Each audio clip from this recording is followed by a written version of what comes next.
What is up, you guys? This is Flips and Tricks with Ace, and today I'm going to show you guys how you can learn the kip up within one day. All right, let's get it.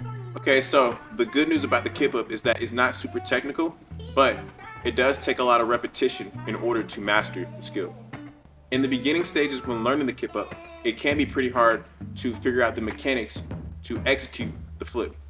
What I would highly recommend is learning the head spring first and then trying to learn the kip up.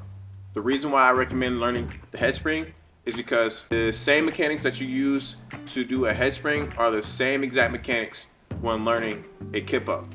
The only difference is that one starts on your head and the other starts on the top of your shoulders.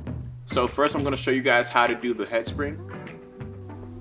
When learning the head spring, you want to make sure your feet are pretty wide apart, okay? And then you're going to put your hands on the ground, and then you're going to lean forward a little bit, and then you're going to put your head on the ground. You want to put the top middle part of your head on the ground, okay? And then you're going to push off with your toes, and once your feet get up into the air, you want to thrust your hips forward and snap your feet under your butt, all right?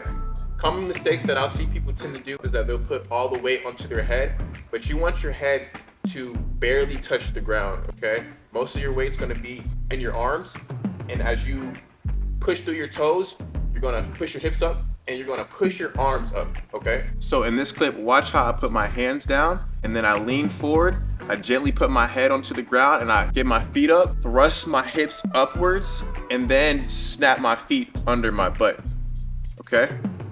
Also, don't forget to push your arms up while simultaneously thrusting your hips upward to get maximum height.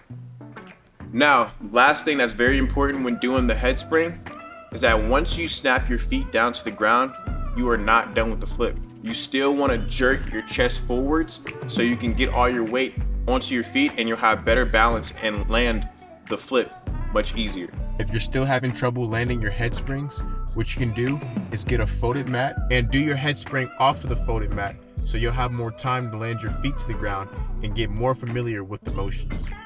Okay, now that you know how to do the head spring, I want you to think that the kip up is the same exact thing, but you're taking off from your shoulders instead of your head this time. Now, with the head spring, because you start on your head, it gave you a little bit more time to get your feet to the ground.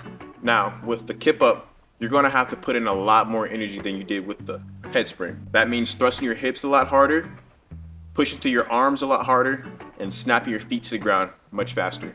Before we get into the kip up though, I want you guys to try this jerking motion. So you're gonna bring your knees up to your chest like a spring, and you're gonna bounce up and down, okay? You're gonna kick your feet up to the sky and try to hop off your back repetitively. If you can do that, then you have enough power to shoot yourself up and snap your hips up under your butt.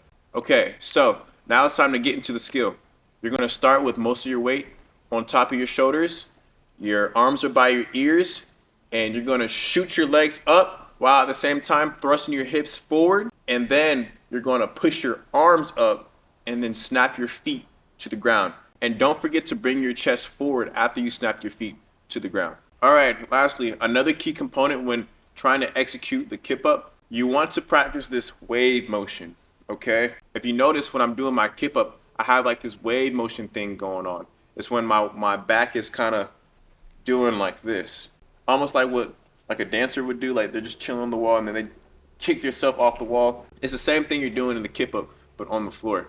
That whipping motion is the same motion you do in the head spring, but if you can feel yourself doing that in your kip up and in your head spring, both skills will feel much, much easier. And now you know how to do a kip up. If you like this tutorial, please comment down below on more tutorials that you'd like to see in the future. And Ace Central is out.